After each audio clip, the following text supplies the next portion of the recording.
전쟁이란 무엇일까요? 딱히 뭐라고 정의하기 힘든 추상적인 개념인데요. 이런 전쟁에 대해 심도 있게 연구한 프로이센의 장군 카를 본 클라우제비츠는 전쟁론에서 전쟁은 정치의 수단이라 말하며 이것이 아니면 그저 한없이 폭력적인 행동이라 정의했습니다. 그의 말대로 전쟁이 정치의 수단이라면 전쟁에 대한 결정은 어디까지나 정치인의 판단이 선제적으로 존재해야 합니다. 하지만 방대한 인류 역사에는 이런 고전적인 틀을 깬 전쟁이 있는데요. 바로 중일 전쟁이 대표적인 예시입니다. 아직도 제2차 세계대전의 시작이 유럽의 폴란드 침공인지 중일 전쟁인지에 대한 논란이 지속되고 있죠. 중일 전쟁은 도대체 왜 일어났을까요? 가장 먼저 한반도의 오른쪽에 위치한 일본은 아시아 대륙과 단절되어 있는 섬나라입니다. 일본이 아시아 영토로 진입하거나 유럽으로 진출하려면 바다를 건너가야 하는 번거로움이 있죠. 그런데 풍부한 자원이 매장된 인도와 중국은 자원이 적은 일본에게 큰 매력으로 다가왔습니다. 더군다나 중일전쟁이 발발하기 전인 1930년대 초기에는 전 세계가 대공황에 허덕이고 있었는데요. 애초에 미국이나 영국처럼 큰 경제시장을 보유하고 있지 못하거나 많은 식민지를 보유하지 못한 나라는 대공황에서 벗어나기 어려웠죠. 이런 상황에서 일본은 대공황을 벗어나기 위해 아주 극단적인 전쟁을 선택하게 됩니다. 일본에게는 총 두 가지의 선택지가 있었습니다.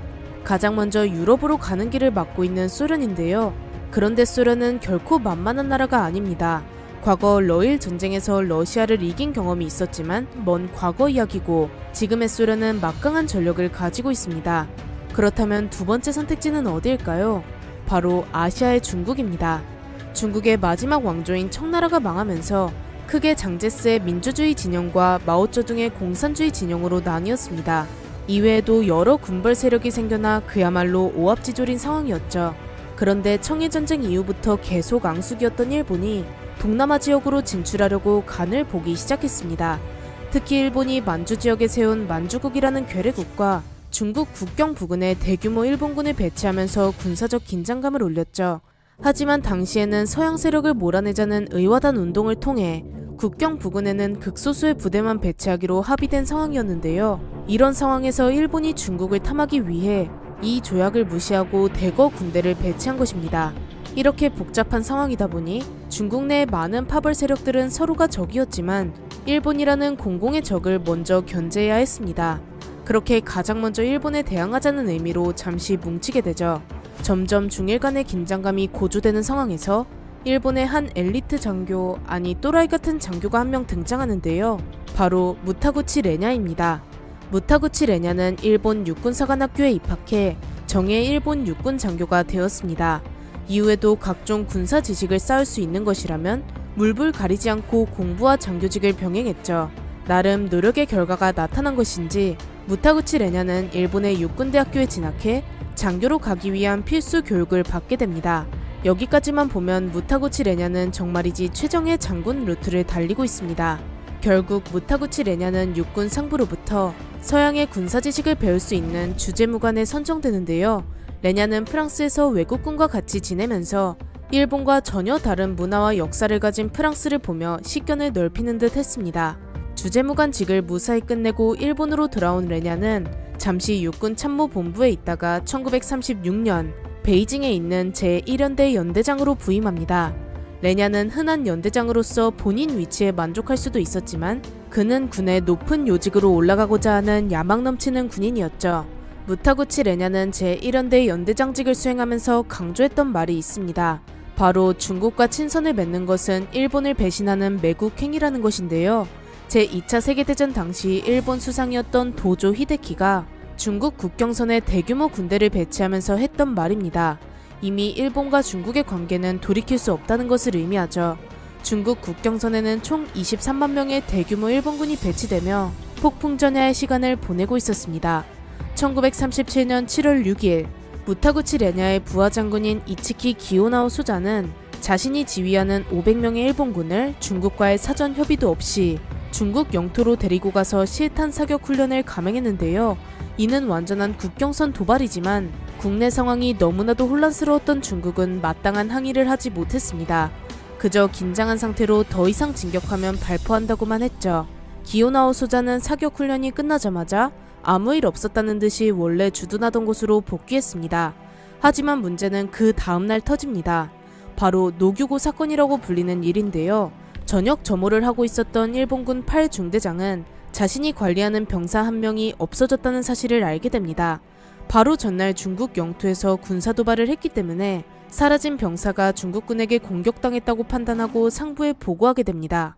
이 보고를 들은 무타구치 레냐는 일단 자신의 부대를 전투태세로 전환한 뒤 중국군과의 교섭을 시도합니다. 그런데 같은 날 일본군 29군에서 또 병사 한 명이 실종되는데요. 심지어 이때는 제대로 확인하지도 않고 중국군의 사격으로 한 명이 실종되었다고 상부에 보고합니다. 이런 일이 하루 만에 2건이나 생기니 일본은 실종 사건을 조사하기 위해 중국 영토에 들어가겠다고 요청합니다. 만약 중국이 요청에 불응하면 왕편현성 일대를 포위하겠다고 선언했으니 사실상 요구로 포장된 협박이었죠. 중국은 일본의 군사적인 위협에 꼬리를 내리고 일본과 합동수사를 진행하기로 결정합니다. 이렇게 상황이 잘 풀려가나 싶었는데 갑자기 무타구치 레냐가 돌발 행동을 감행합니다. 두 국가가 교섭을 진행하던 중 이치키 기요나오 소자에게 중국군을 향해 공격하라고 명령하는데요. 이런 뜬금없는 공격 명령을 들은 이치키 기요나오는 비록 무능한 장교였지만 그가 생각해도 좀 이상했는지 정말 공격해도 되는 것인지 재차 물어봅니다. 이미 중국을 공격하기로 결심한 무타구치 레냐는 버럭 화를 내면서 당장 공격하라며 소리치죠. 그렇게 새벽 4시 50분 일본의 포격과 동시에 중국군을 향한 공격을 시작합니다. 이것이 바로 중일전쟁의 시작점인데요. 정말 어이없는 이유로 전쟁을 시작한 것인데 일왕도 수상도 아닌 일개 연대장이 전쟁의 서막을 열었죠. 현대까지도 전쟁에 있어서는 암묵적인 룰이 있습니다.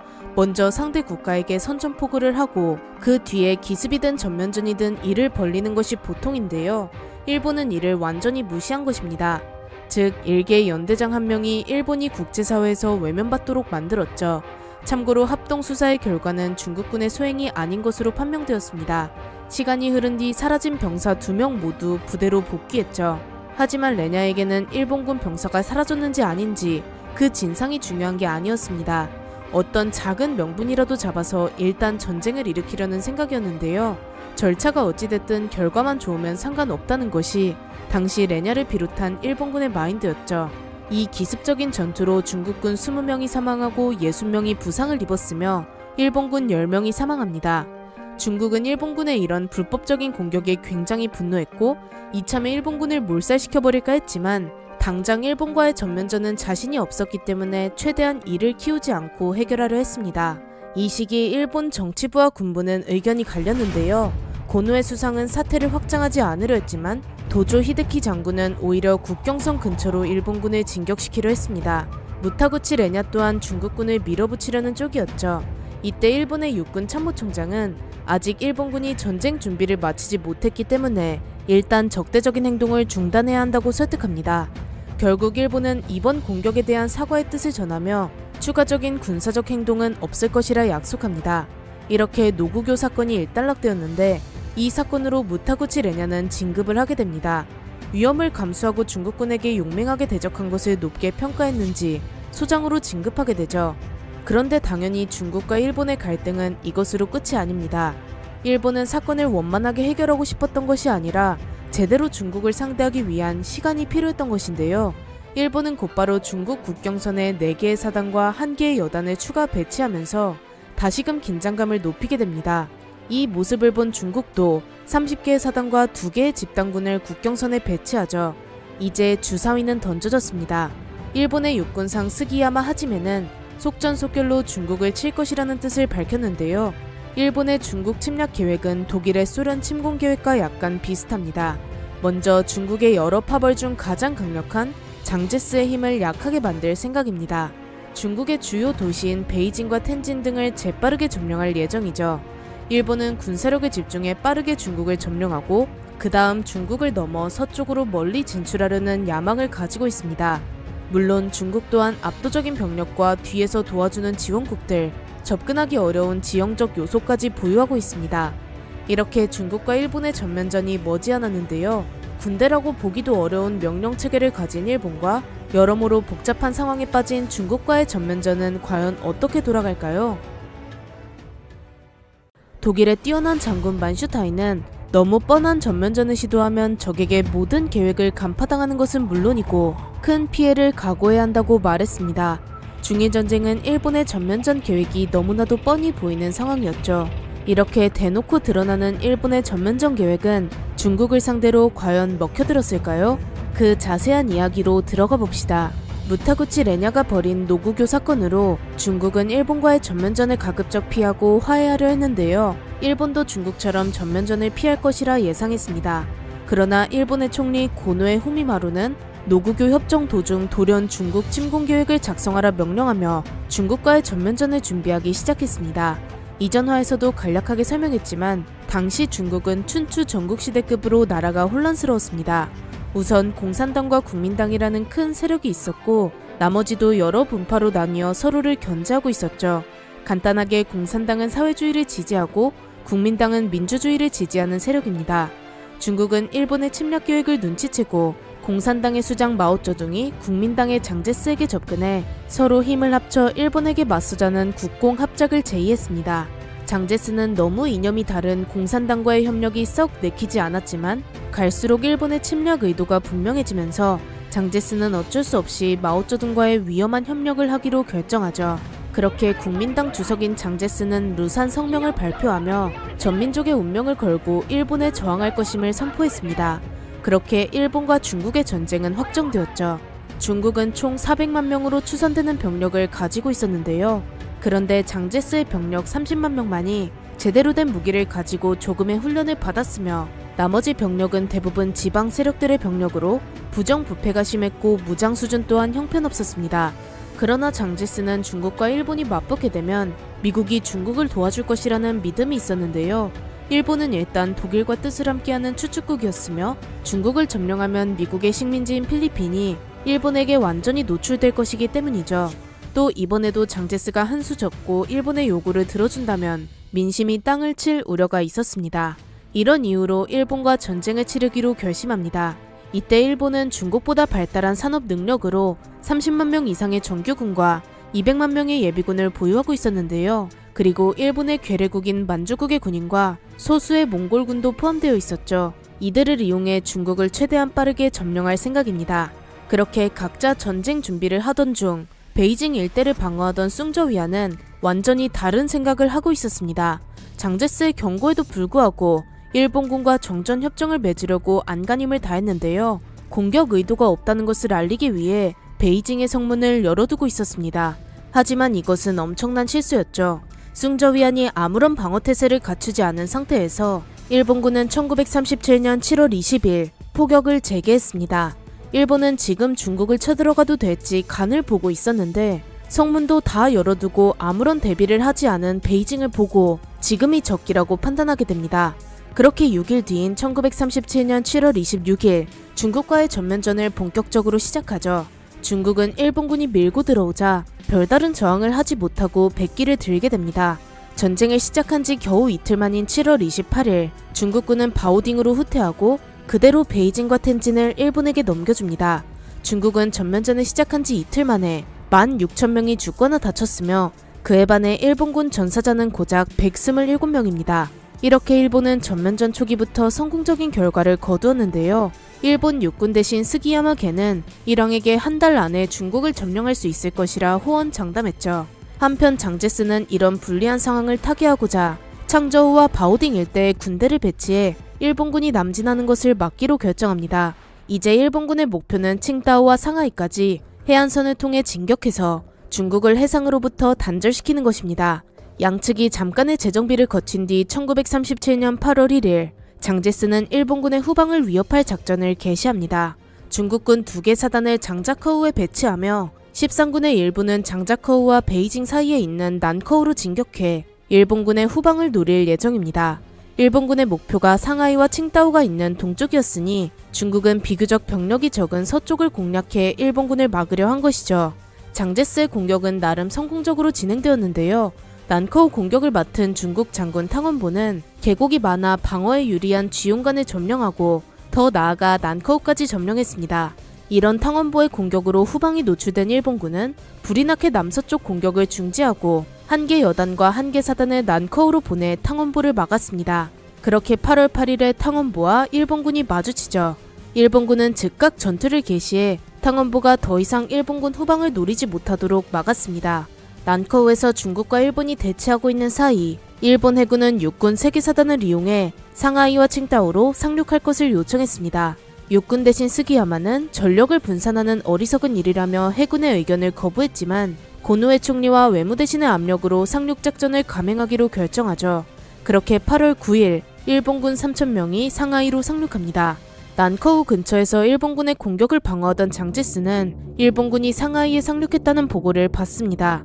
또한 일본군 추가 병력이 상하이로 출발했다는 보고도 받죠.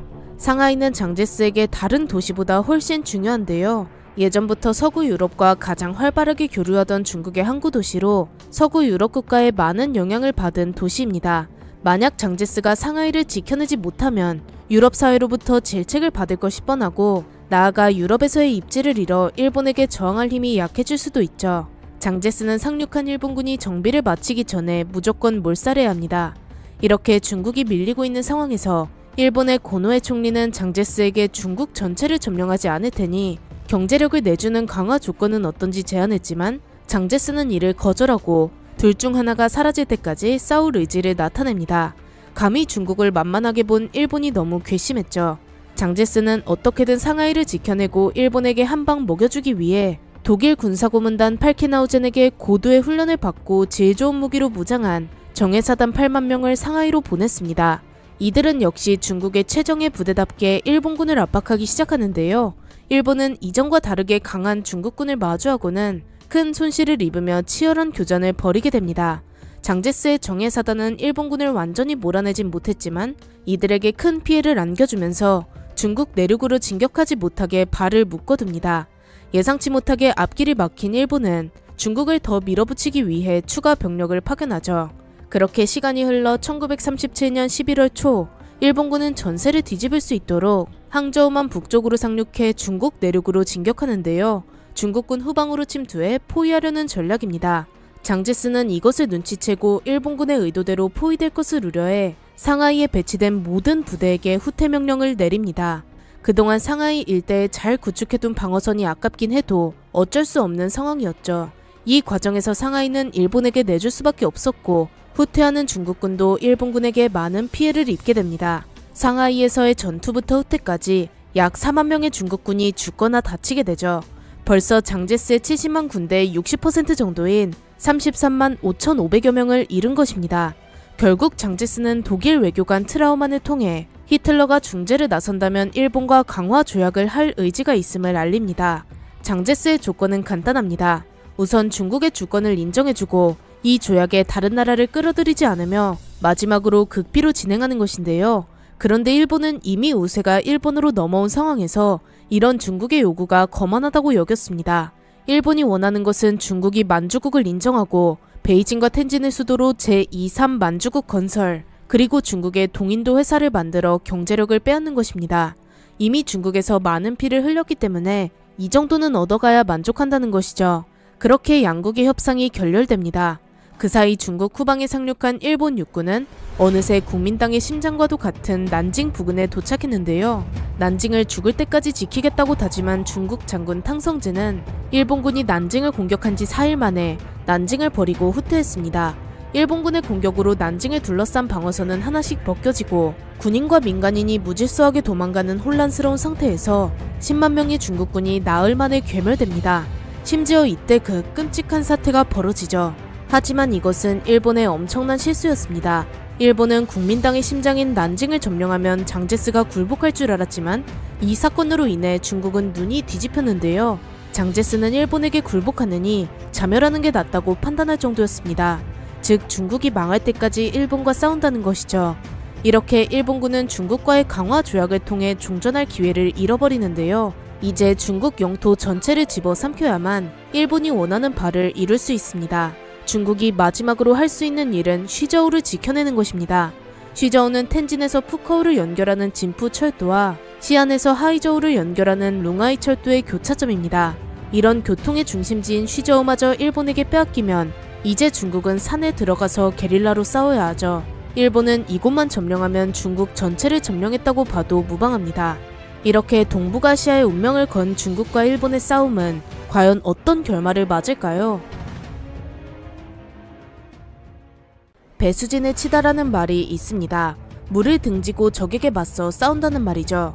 이는 최후의 순간이 찾아왔다는 것과 마찬가지입니다. 현재 장제스가 지휘하는 중국의 상황이 배수진을 쳤다는 말과 잘 어울리는데요. 반대로 일본 제국은 중국의 마지막 전략적 요충지인 쉬저우만 점령하면 중일 전쟁의 종지부를 찍을 수도 있죠. 쉬저우를 최후의 결전지로 선택한 중국과 일본은 서로의 전략이 무엇인지 알아내기 위해 엄청난 신경전을 벌이기 시작했는데요. 독일에서 건너온 군사 고문인 팔케나우진 장군은 베이징과 텐진을 이어주는 핑안 철도를 잃으면 중국이 베이징과 텐진을 되찾는 것은 불가능해지고 우한 또한 잃을 수 있다고 말했습니다. 따라서 쉬저우 북쪽을 중심으로 방어선을 구축해야 한다고 조언했죠. 일본 또한 핑안 철도를 향해 대규모의 군대를 보냈기 때문에 누가 먼저 진지를 구축하느냐의 싸움입니다. 그렇게 중국군 리중런의 부대가 쉬저우 북쪽에서 방어선을 구축하고 있는 사이 일본 북진화 방면군의 선발 부대가 타이얼장 일대에 도착했습니다. 일본군은 타이얼장까지 오면서 마오쩌둥이 이끄는 게릴라군에게 호된 공격을 받고 언제 어디서 공격당할지 몰라 두려운 상태였습니다. 이런 상황에서 중국군과 일본군의 대규모 전투가 시작되었죠. 계속된 중국 공산당의 게릴라 공격으로 가뜩이나 사기가 떨어진 일본군은 중국군의 강력한 저항에 가로막혀 제대로 된 공격을 가하지 못했습니다. 첫 번째 공격에 실패한 일본군은 즉각 한개 사단을 추가적으로 배치하고 타이얼장 동쪽에서 중국군을 향해 측면 공격을 가했는데요. 이렇게 측면 공격과 정면 공격 모두 사용한 일본군이 타이얼장을 점령하며 승리할 것처럼 보였지만 결과는 일본군의 승리가 아니었습니다. 중국군은 총 5개의 사단이 타이얼장을 우회하게 한 뒤 일본군 후방으로 보내 이들을 포위했죠. 중국은 일본군이 포위된 이 순간을 놓치지 않고 독일제 155mm 곡사포로 무장한 포병대들을 투입했습니다. 일본군은 타이얼장에 포위된 부대를 도울 수 없는 것을 깨닫고는 포위된 이들에게 어떻게든 탈출하라고 명령하죠.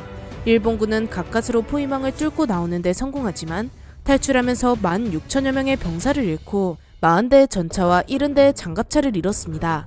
중국군 또한 일본과 비슷한 수준의 사상자가 발생하지만 어쨌든 승리를 쟁취하면서 일말의 희망을 찾았습니다. 대규모 교전 소식을 듣고 긴장하던 장제스도 한숨 돌릴 수 있었죠. 장제스는 이 승리로 중국 국민당 내부에서 확고한 1인자가 되었으며 국공합장 내부에서 국방위원회 위원장으로 오르는 등 권력 확보에도 성공하게 됩니다.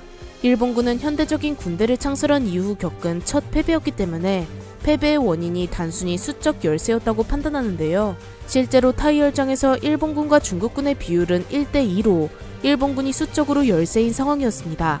이런 상황이다 보니 전선을 더 확장할 경우 병력 부족으로 전선에서 구멍이 날 것이 뻔했기 때문에 일본 군부는 추가적인 전선 확장은 그만두고 그동안 점령한 땅부터 제대로 관리하고자 했습니다. 물론 전략적 가치가 높은 쉬저우만은 어떻게든 점령하기로 하죠. 이런 일본의 판단은 정확했습니다. 일본군은 그동안 얻어낸 중국 영토들을 병력 부족으로 인해 효율적으로 관리하지 못했는데요. 몇몇 영토는 제대로 관리가 되지 않아 무정부 상태에 빠지기도 했습니다. 이런 상태가 지속되면 언제 중국에게 다시 빼앗길지 모릅니다.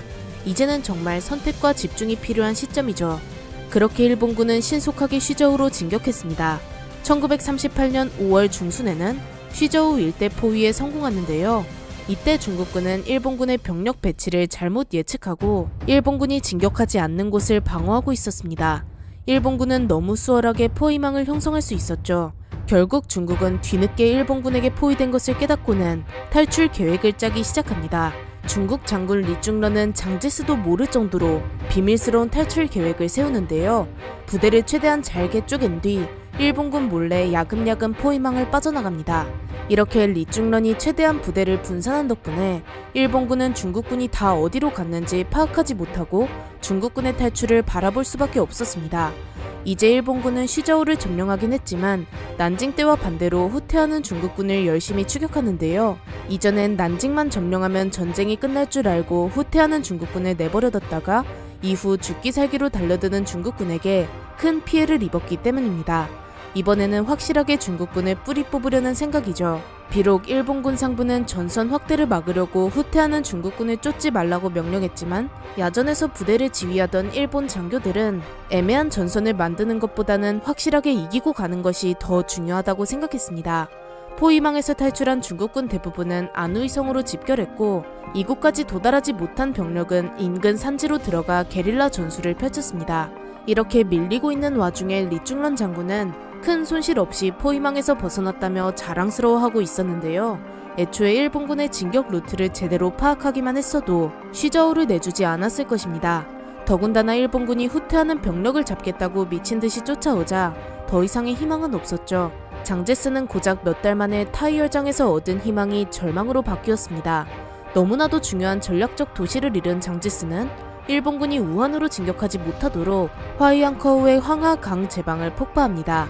이 폭파로 3,000제곱미터에 달하는 지역이 물에 잠겼으며 셀 수 없이 많은 농민이 사망합니다. 또한 폭우가 시작되면서 물에 잠긴 마을이 기하급수적으로 늘었고 추가 사상자도 늘게 됩니다. 그러자 장제스는 제방을 폭파한 것이 일본군의 소행이라며 덮어씌우죠.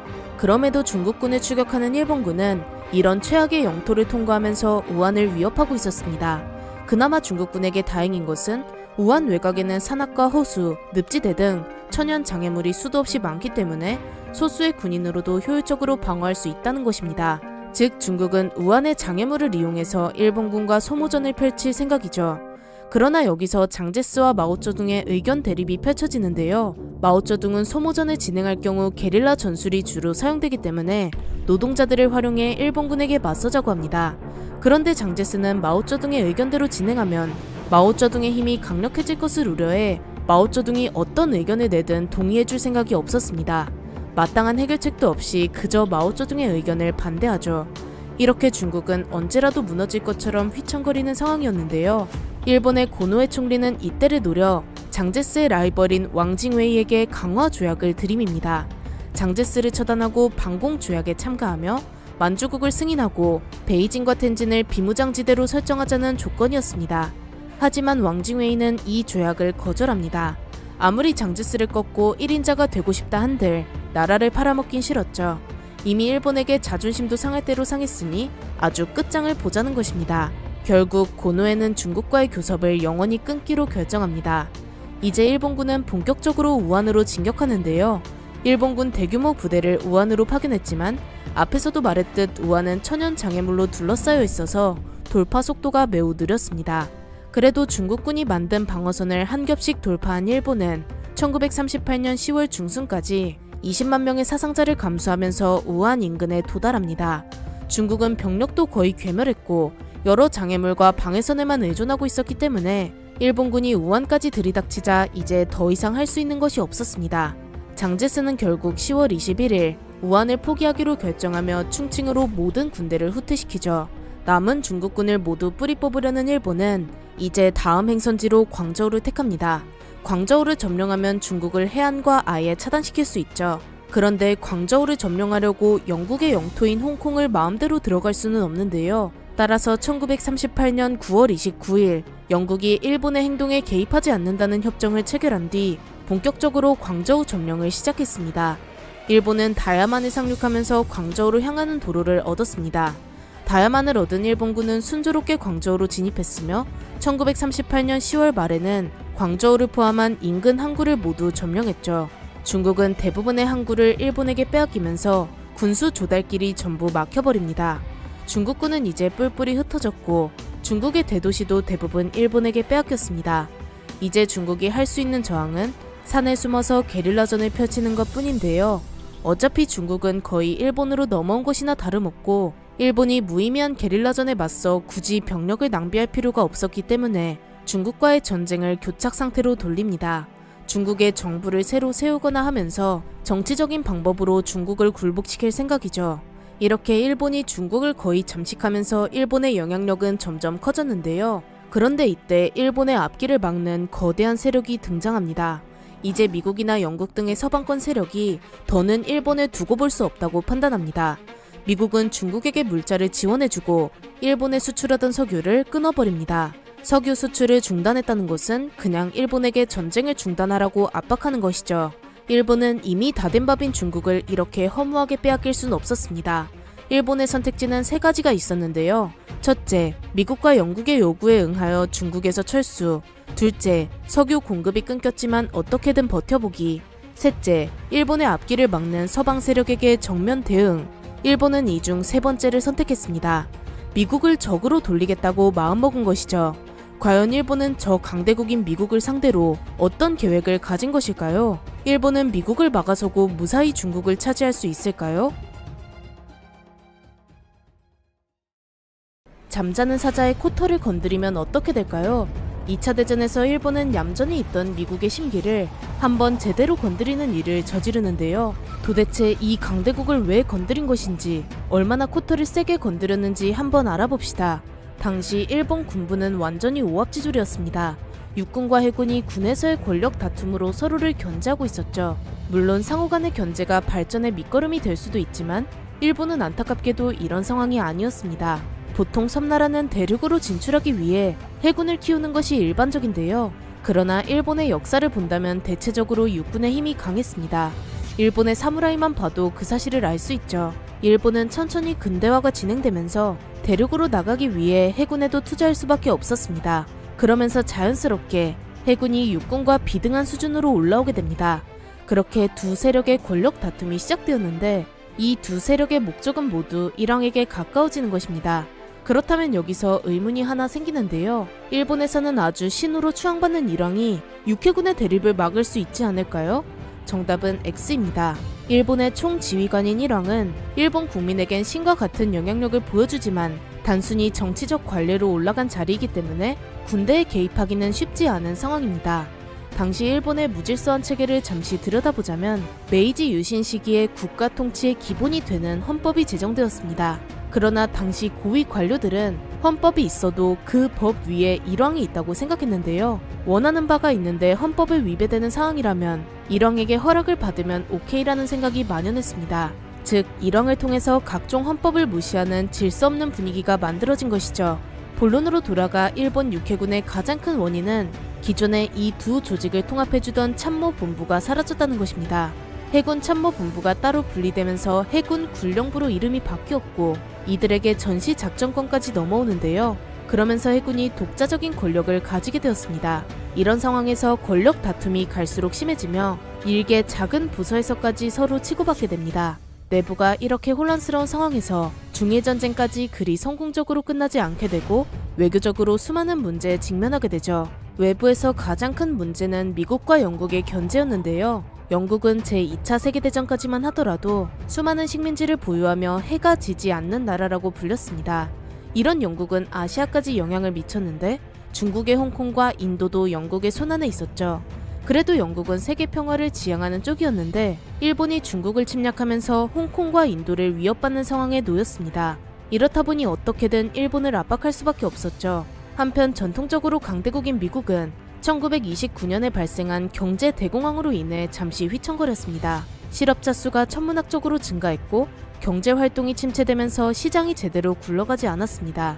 이때 이 난관을 극복할 해결책으로 뉴딜 정책이 등장했고 미국은 공공사업을 대폭 활성화하면서 일자리를 불리는 등 경제활동을 다시 촉진하기 위해 무던히 노력했습니다. 이렇게 자국을 신경 쓰는데도 바빠 죽겠는데 몇 나라가 자꾸 거슬리는 행동을 하기 시작하는데요. 독일이 폴란드, 프랑스, 덴마크, 노르웨이 등 유럽의 수많은 국가를 침공하면서 유럽 대륙을 호시탐탐 노렸습니다. 마침내 유럽의 거의 마지막 저항국으로 볼 수 있는 소련까지 침공하면서 야심을 드러냈습니다. 거기다 일본은 중일 전쟁을 터뜨리면서 아시아의 평화를 위협했습니다. 미국은 당시 필리핀에 영향력을 끼치고 있었기 때문에 일본으로부터 위협을 느낄 수밖에 없는 입장이었습니다. 이렇게 세계 정세가 급변하자 당시 미국의 대통령인 루즈벨트는 위협을 느꼈죠. 유럽과 아시아를 도와주긴 해야겠는데 전쟁 참여는 좀 꺼려지는 상황이었는데요. 안 그래도 1차 세계대전에서 자국도 아닌 유럽으로 많은 젊은이를 떠나보내 수많은 사상자를 낸 상황에서 이번에도 다른 나라 전쟁에 병력을 보내자니 너무 부담스러웠습니다. 더군다나 이제 막 경제 대공황의 시련에서 벗어난 상황이었죠. 이때 미국이 선택한 방법이 바로 무기 대여법입니다. 그 어떤 나라보다 높은 산업 능력으로 군수품을 잔뜩 생산해 우방국에 보내주기 시작하는데요. 이렇게 하면 영국이나 프랑스, 소련, 중국 등 많은 나라의 산소호흡기를 달아줄 수도 있었으며 거기다 미국도 돈을 잔뜩 벌 수 있으니 일거양득이었습니다. 이 무기대여법을 실시함과 동시에 금수 조치를 내리면서 추축국 세력으로 자원이 넘어가지 못하도록 막았습니다. 이때 가장 큰 타격을 받은 국가는 일본인데요. 일본은 전쟁에 필요한 물품을 제대로 공급받지 못했기에 거의 다 먹은 중국을 그대로 내줘야 할 상황이었죠.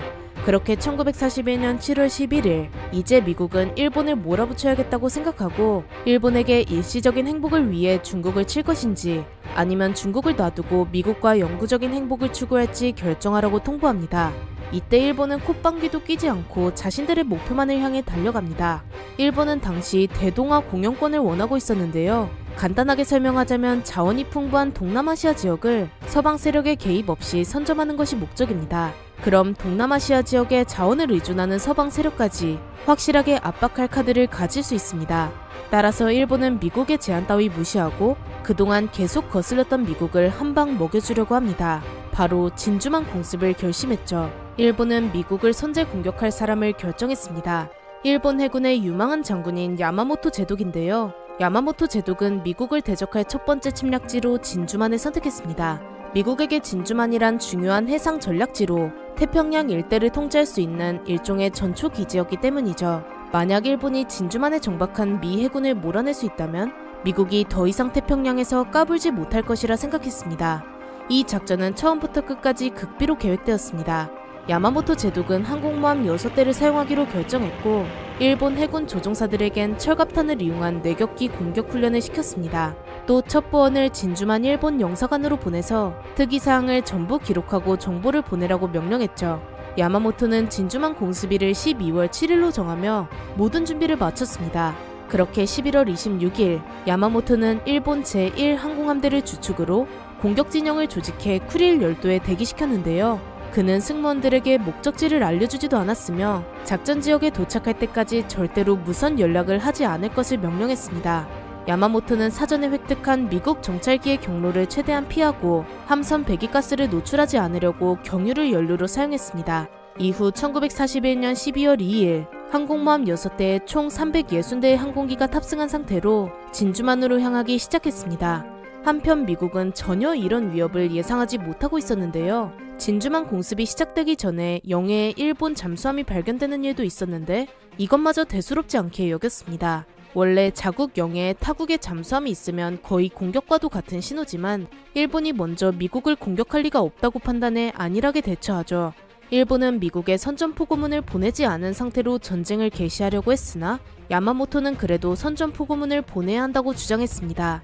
그렇게 일본 정부는 마지못해 선전포고문을 작성하는데요.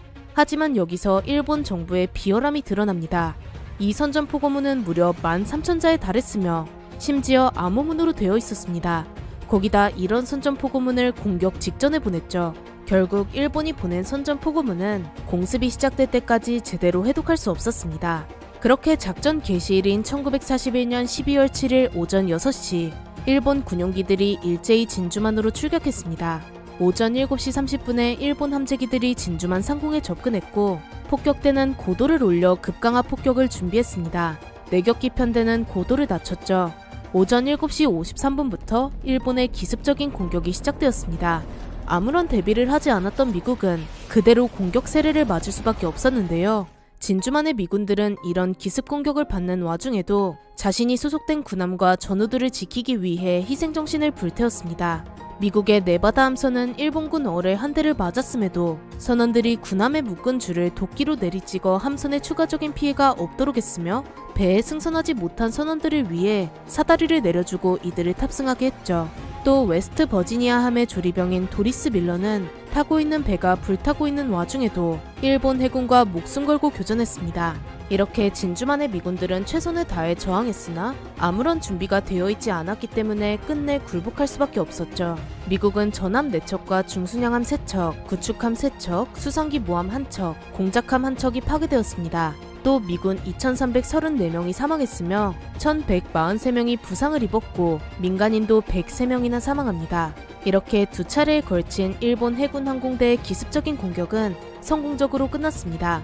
일본은 겨우 29대의 항공기를 잃었으며 74기가 고장나는 피해만을 입었습니다. 비행총대장 함재기에 탄 무전병은 일본 사령부의 기습이 성공했다는 신호인 도라를 전파했습니다.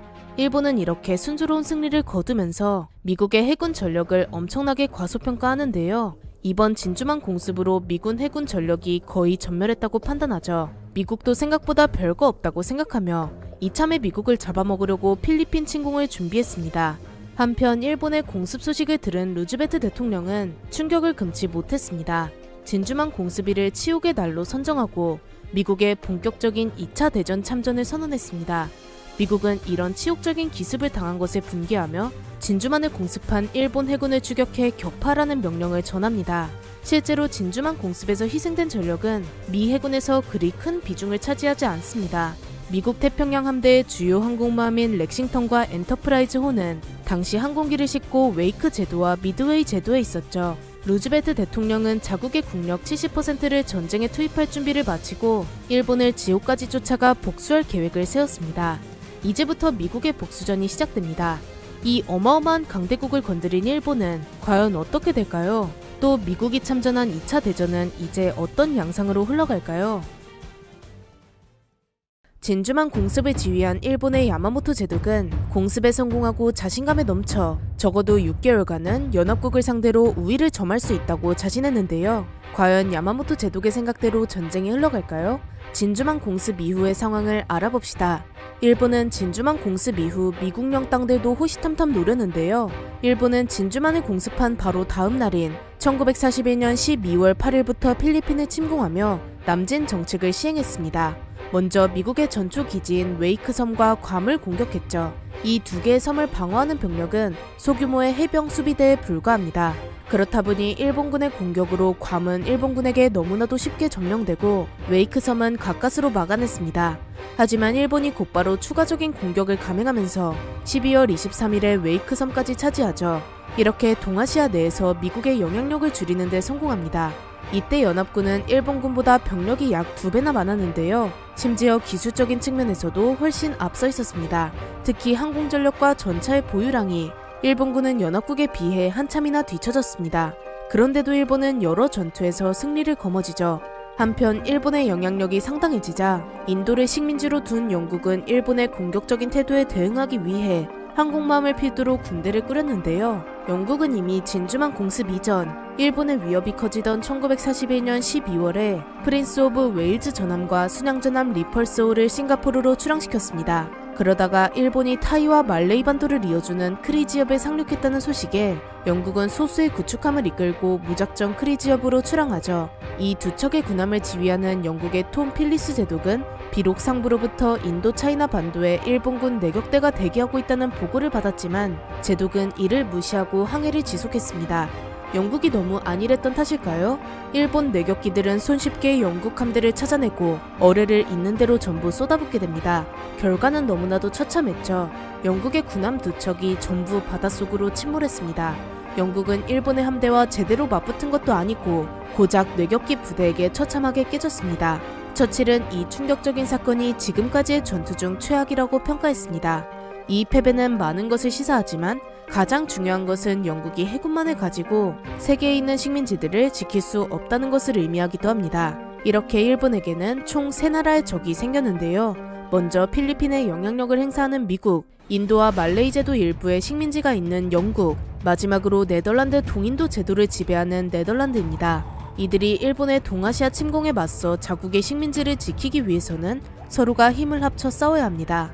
그런데 사공이 많으면 배가 산으로 간다는 말이 있죠. 연합국은 전투에서 가장 중요한 목적과 전술도 제대로 의견이 맞지 않아 지휘체계가 완전히 엉망이었던 일본군보다도 열악한 상황이었습니다. 일례로 영국군은 일본군이 상륙할 만한 장소에 미리 가서 상륙을 방어하려고 했으나 어떤 부대는 이상한 지점에서 일본군을 방어하는 등 말 그대로 삽질을 해버립니다. 이런 식의 전투를 수행하다 보니 일본군에게 승리가 돌아가는 것은 당연했고 갈수록 일본의 자만심이 하늘을 찌르게 되죠. 이제 일본은 다음 행선지로 영국군 다수가 주둔해 있는 말레이 반도와 그 아래의 섬들을 선택했는데요. 1942년 1월에는 보르네오와 셀레베스를, 2월에는 티모르와 수마트라를, 3월에는 자바를 침공하기로 계획을 세웠습니다. 여기까지만 점령하면 영국령인 말레이 반도를 점령하는 것은 시간 문제죠. 이렇게 일본군의 공격이 성공하면 동남아시아에서 연합군이 자리 잡을 수 있는 곳은 필리핀과 인도만이 남게 되는데요. 따라서 연합군은 가능한 모든 수단을 이용해 이곳을 방어해야 합니다. 비록 일본군은 수적으로 열세인 상황이었지만 그래도 연합군보다 나은 군대 운영으로 말레이 반도 북부를 공격하기 시작했습니다. 이때 연합국은 일본군을 너무 과소평가했는데요. 영국군은 해안가를 방어하는 것이 아니라 그저 후방에서 영토 모든 곳을 방어하려는 미흡한 전략을 세웠죠. 애초에 일본군을 방어하는 영국군 대다수가 정예병력도 아니었고 전쟁 때문에 급하게 인도인을 모집해 만든 부대였습니다. 이렇게 전투력도 약한데 심지어 장교들의 상태도 좋지 않았습니다. 이때 인도 병사들을 지휘하면서 우르드어를 사용했는데 장교들은 이 언어를 제대로 구사하지도 못했죠. 결국 지휘 하나 제대로 전달되지 않는 오합지졸에 가까운 군대였습니다. 전투 결과는 뻔하겠죠? 이런 전력 차이에서 시작된 말레이 반도 전투는 정말 처참하기 그지없었습니다. 일본군은 영국군 몰래 전선의 후방 방어지대까지 침투하며 영국군을 완전히 흔들어 놓았습니다. 동시에 방어하는 병력이 거의 없음을 깨닫고는 냅다 남쪽으로 달려가죠. 결국 12월 14일에 영국군은 말레이 반도 북부를 빼앗기게 됩니다. 그리고 중해전쟁에서 영국과 부딪히기 싫어 살짝 피해갔던 홍콩도 12월 23일에 완벽하게 점령합니다. 거기다 영국령 길버트 군도인 타라와 환초와 마킨 환초까지 점령하죠. 일본군은 곧장 말레이 반도 중부에 위치한 슬림 리베르로 진격합니다. 일본은 별다른 방해 없이 슬림 리베르에 도달하며 영국군을 남쪽으로 밀어내는 데 성공했습니다.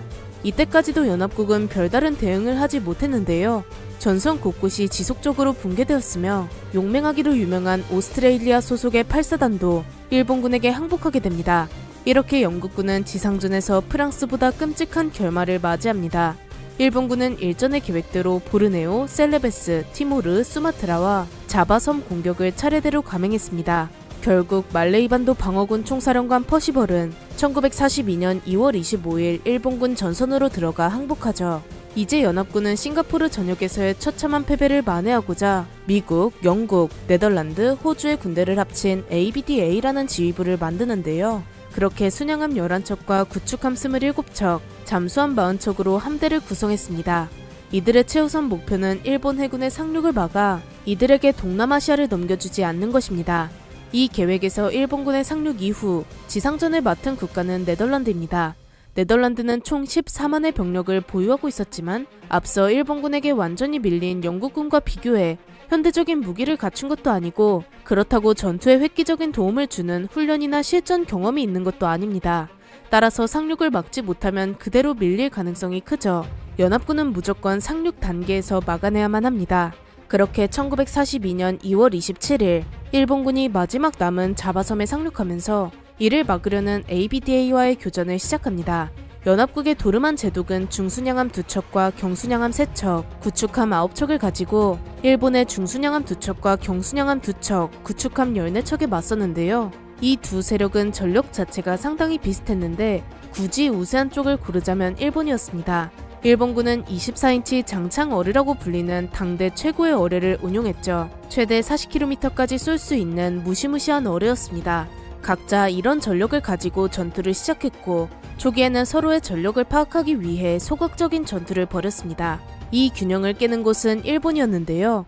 일본은 장창 어뢰를 이용해 연합군 함대에 피해를 주는 데 성공했습니다. 도르만 제독은 예상치 못한 피해에 일본을 피해 약간 후퇴했죠.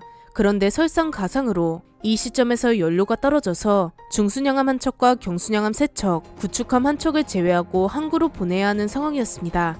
이렇게 보급을 위해 많은 전력을 보내고 이들이 돌아오길 기다려야 하는 상황이었는데 도르만 제독은 이때 가만히 있으면 안 된다고 판단합니다. 그는 일본 함대가 있을 만한 곳으로 야밤에 몰래 이동한 뒤 일본군을 격파하려는 계획을 세우죠.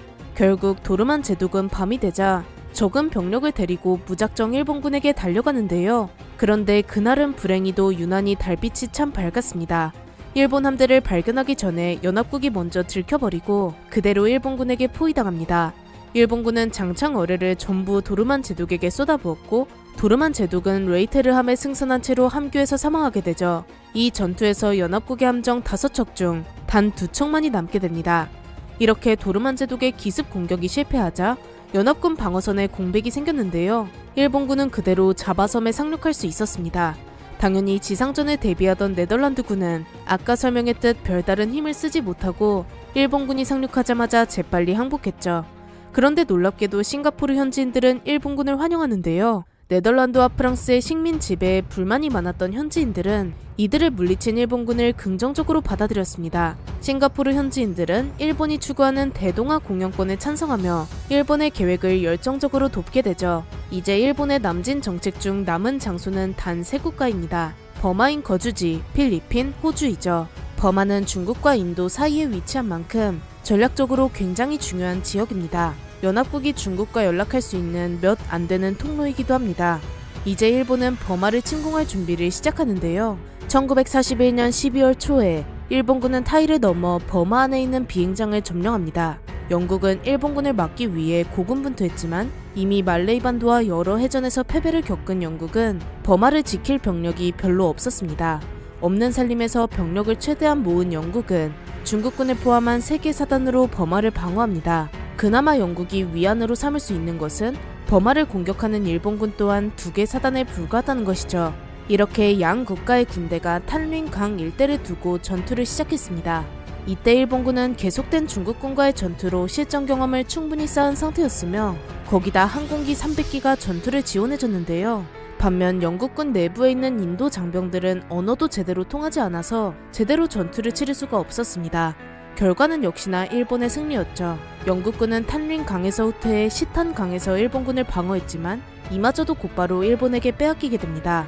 더 이상 전세를 뒤집을 수 없다고 판단한 영국은 버마를 포기하고 인도로의 후퇴를 결정합니다. 이제 버마를 점령한 일본은 다음 관문인 필리핀으로 넘어갈 차례입니다. 필리핀은 인도나 말레이시아와 달리 식민지가 아니었는데요. 과거에는 미국의 식민지였으나 미국은 민족 자결주의를 선포하며 열강들의 식민지 지배에 매우 부정적인 견해를 가지고 있었기 때문에 필리핀을 여타 다른 식민지처럼 대우하지 않았습니다. 급기야 1930년대에는 필리핀을 독립시키는 법안을 통과시켰으며 필리핀은 그저 미국의 보호를 받으면서 독립을 위한 기반을 닦고 있었습니다. 하지만 필리핀 내부에는 미군이 주둔하고 있기 때문에 이 사실은 일본군에게 큰 걸림돌이었죠. 필리핀을 방어하는 미국의 사령관은 그 유명한 메가터 장군입니다. 그는 필리핀에 주둔한 미군만으로는 일본군의 공격을 막을 수 없을 거라 판단하고 최대한 지연전을 벌여 미 본토에서 지원군이 올 때까지 버티는 전략을 세웁니다. 이런 상황에서 일본군의 필리핀 공격 지휘관인 혼마 마사하루 장군은 일본의 계속된 승리로 자신감이 넘쳤는데요. 그는 필리핀으로 차근차근 진격하는 것이 아니라 곧장 수도인 마닐라로의 상륙을 감행했습니다. 미군이 강력하게 저항할 것이라 예상했지만 막상 앞길을 막는 미군은 별로 없었습니다. 메가더 장군은 이렇게 미군을 포위할 정도로 깊숙하게 침투한 것에 깜짝 놀라 급하게 바탄 반도와 코레이도르 섬으로 후퇴하죠. 그런데 여기서 메가더 장군은 안일하게 방어선을 구축했는데요. 일본군이 밀림 지역으로 들어올 리가 없다고 생각하고 바탄반도의 밀림 지대엔 군대를 배치하지 않았습니다.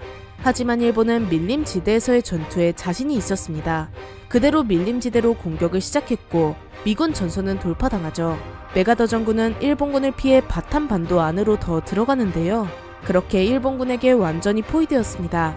후방의 해안가는 이미 일본 해군이 통제하고 있으며 앞에서는 언제 돌파할지 기회만 호시탐탐 노리는 일본 육군이 즐비합니다.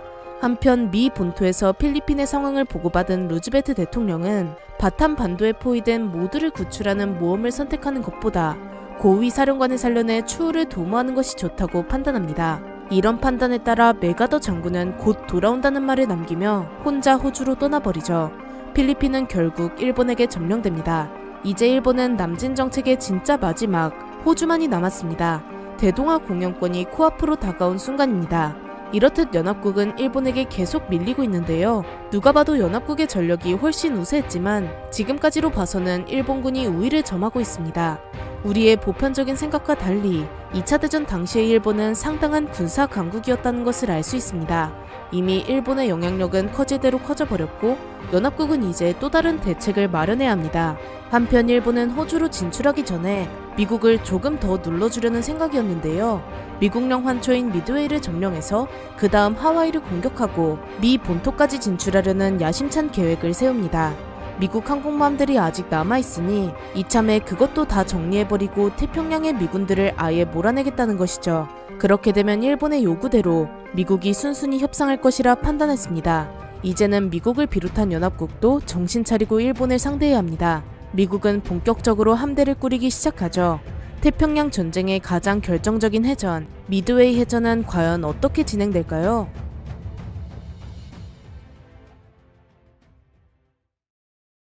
일본이 남진 정책에 성공하면서 연합국은 동남아시아 통제권을 상실하는데요. 그렇게 1941년엔 독일이 동부 전선의 주도권을 가져갔고 일본은 동남아를 점령하면서 전쟁의 주도권은 추축국이 가지고 있었습니다.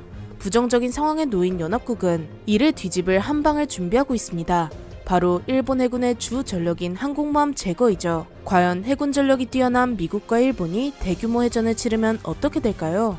먼저 미국 해군의 상황은 영 좋지가 않은데요. 일본의 진주만 공습과 해전에서의 패배로 인해 미국은 전함과 순양함, 구축함을 다수 잃어버렸습니다. 미국의 태평양 함대는 기껏해야 항공모함 3-4척만을 이용할 수 있었죠. 그에 반해 일본 해군의 상황은 멀쩡합니다.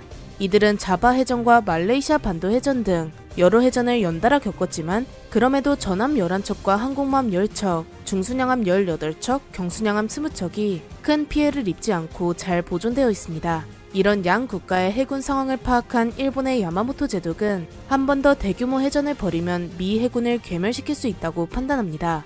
그러나 이때 일본 내부에서 의견 대립이 생기는데요. 일본 육군은 호주로의 남진을 통해 미국의 측면을 위협하자고 주장했습니다.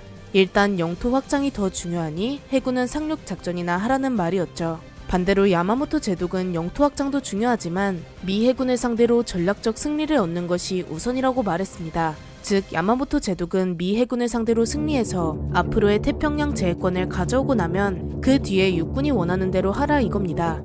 이렇게 대립이 이어지는 동안 미국은 일본 본토를 폭격했는데요. 이것이 바로 둘리틀 공습입니다.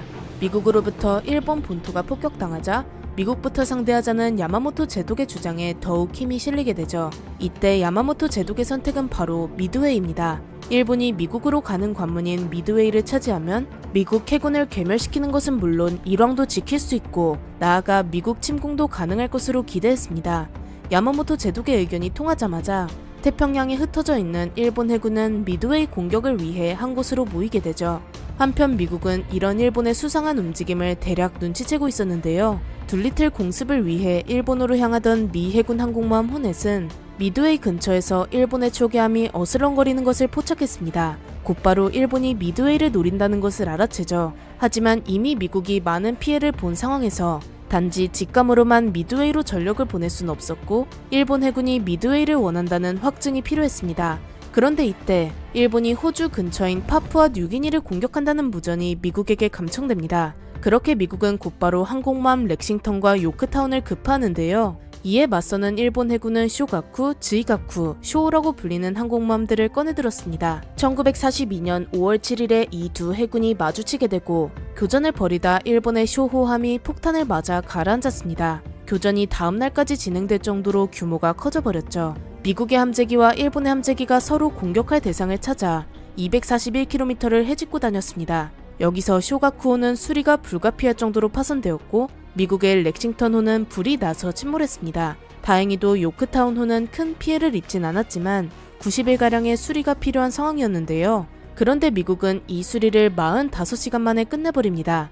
미국이 이 전투에서 얼마나 이기고 싶었는지 알 수 있죠. 이렇게 얼추 전투가 마무리되고 이 산호초 해전으로 미국은 일본 해군의 활동지가 뉴기니 방면인 것을 알게 되었습니다. 산호초 해전에서 한 방 먹은 일본은 이제부터라도 엄격한 무전을 실행하기로 합니다. 이제 일본은 미드웨이를 공격하려 하는데 미국에게 혼란을 주기 위해 무전에서 암호명을 이용했는데요. 미드웨이를 미드웨이 아일랜드의 약자인 MI라고도 부르고 작전 목표라는 의미의 AF라고도 불렀습니다. 연합국 입장에선 MI를 보고 미드웨이인 것을 유추할 수 있지만 AF는 도무지 뭔지 알 수가 없었죠. 일본의 의도대로 미국 역시 혼란을 느낄 수밖에 없었습니다. 미국 암호학 부서에 있었던 조세프 로슈포르 중령은 일본 해군이 무전에 AF를 입력하는 빈도가 늘어나자 이것이 미드웨이일 것이라고 의심은 했으나 이를 확신할 만한 증거가 없었습니다. 이때 로슈포르 중령은 일본 해군을 상대로 낚시를 시도했는데요. 멀쩡한 미드웨이에 민물이 부족하다는 무전을 일본이 가로채도록 무방비하게 내보냈습니다. 그러자 이 무전을 가로챈 일본 해군은 미드웨이의 상태를 알리기 위해 AF라는 단어를 이용해 상부로 보고했는데요. 미국은 옳지 싶었습니다. 일본은 자기 손으로 미국에게 미드웨이가 AF라는 것을 알려주게 되었죠. 이제 미국은 MI가 AF를 뜻하는 것을 깨달았으며 일본이 미드웨이로 언제 몇 시에 들어오는지 정확히 파악하게 됩니다. 이 두 해군의 존망을 건 승부는 1942년 6월 4일로 결정되었습니다. 이 작전에 투입되는 미국의 요크타운, 엔터프라이즈, 호넷 항공모함은 일본의 항공모함 6대와 맞붙어야 하는 상황이었습니다. 그럼에도 자신들만이 가지고 있는 정보의 우월성에 모든 것을 맡기고 전투에 참여하죠.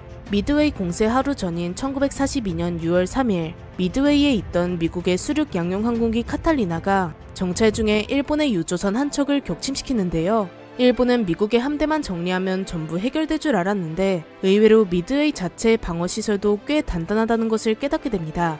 따라서 일본은 공격 계획을 약간 변경합니다. 미 해군과의 결전이나 상륙보다는 일단 미드웨이의 방어시설들을 먼저 제압하기로 하죠. 드디어 1942년 6월 4일 운명의 날이 밝았습니다.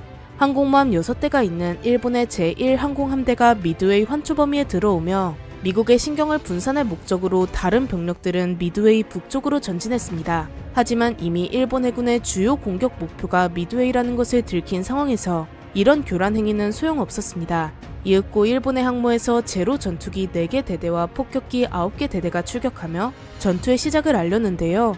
미국은 일본의 항공기들을 발견하고 일본에 비해 약간 떨어지는 전투기들을 내보냈습니다. 상대적으로 실전 경험이 많은 제로 비행기 편대는 미국의 전투기 3분의 2를 격파하고 일본의 폭격기들은 아무런 제약 없이 미드웨이를 폭격합니다. 하지만 원래 계획했던 만큼 미드웨이의 방어시설을 제대로 없애진 못했는데요. 일본의 폭격기 비행대대 편대장은 항공모함으로 돌아오자마자 나구모 제독에게 방어시설이 여전히 건재하니 재공격을 감행해야 한다고 주장합니다. 그런데 미국이 갑자기 반격할 수도 있는 상황이었기에 이대로 공격을 지속해도 될지 한참 동안 고민하게 됩니다. 결국 육상 타격용 무기인 세열폭탄을 항공기에 달고 재공격을 가하라고 지시하죠. 그런데 나구모 제독의 고민이 너무 깊었던 탓일까요? 나구모 제독이 재공격을 두고 고민하는 사이 훨씬 정보력이 뛰어났던 미국의 니미츠 제독은 미드웨이의 항공기 전부를 다시 출격시키라고 지시합니다. 또 항공모함 4척이 공격 위치로 이동하죠. 이윽고 미국의 항공모함에서 뇌격기와 급강화 폭격기를 출격시킵니다. 그렇게 총 150대의 미 해군 함재기가 미드웨이 북동쪽 하늘을 뒤덮게 되죠. 일본 정찰기는 이 상황을 지켜보긴 했지만 정확히 항공모함인지 전함인지 파악이 되지 않아 불안감에 휩싸였는데요. 나구모 제독은 확실한 정보를 알아오라고 재촉하며 계속해서 함재기에 세열폭탄을 집어넣었습니다. 미 해군을 다시 정찰하고 온 정찰기는 머뭇거리면서 항공모함을 발견했다고 보고합니다.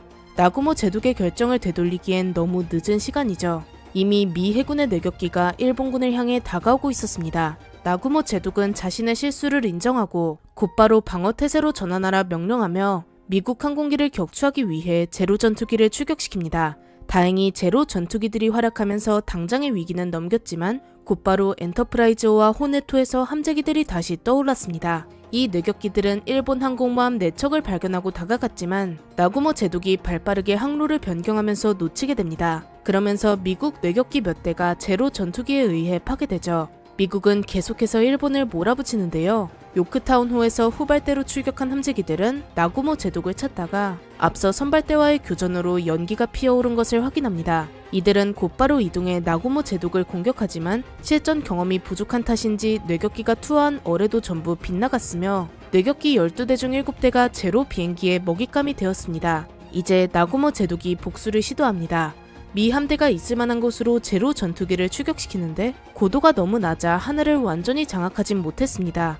이때부터 미드웨이 해전의 결과를 결정지을 5분이 시작됩니다. 엔터프라이즈에서 출격한 급강화 폭격기 편대가 281km를 비행하다 갑자기 항모와 연락이 끊기는데요. 하지만 하늘이 도왔을까요? 연락이 끊긴 채로 방황하던 폭격기 앞에 나구모 제독이 나타났습니다. 심지어 일본 항모를 호위하던 제로 전투기들도 미 함대를 찾으러 나가서 일본 항모는 완전히 무방비 상태였죠. 그렇게 돈틀리스급 폭격기 37대가 일본 항공모함으로 총 공격을 시작합니다. 폭격기에서 떨어진 폭탄 하나가 나구모 제독이 탑승한 아카기오 어뢰 창고에 떨어지면서 엄청난 화재가 발생하는데요. 이 화재는 걷잡을 수 없을 정도로 커져 나구모 제독은 배를 버리고 도망칠 수밖에 없었습니다. 항공모함 가가오 또한 폭탄 4발을 맞고 침몰했고 소류호도 3발의 폭탄을 맞고 가라앉게 됩니다. 이 모든 일이 불과 5분 만에 일어났습니다. 이제 일본에는 항공모함이 단 한 척밖에 안 남았는데 이마저도 도망치다가 미국의 폭격기에게 들켜버립니다. 그대로 4발의 폭탄을 맞고 침몰하죠. 이렇게 일본은 미드웨이 해전에서 미국에 의해 처참하게 깨지는데요. 일본은 2차 대전에 참전한 이래로 가장 큰 패배를 겪었습니다. 드디어 일본의 막힘없는 진격을 멈출 수 있게 되었죠. 이제 연합국이 시간을 조금 벌었으니 독일에 조금 더 신경 쓸 차례인데요. 영국의 처칠과 소련의 스탈린, 미국의 루즈베트는 어느 쪽으로 진격할지를 두고 신경전을 펼쳤습니다. 그 중심에 있는 아프리카 전선으로 넘어갑시다.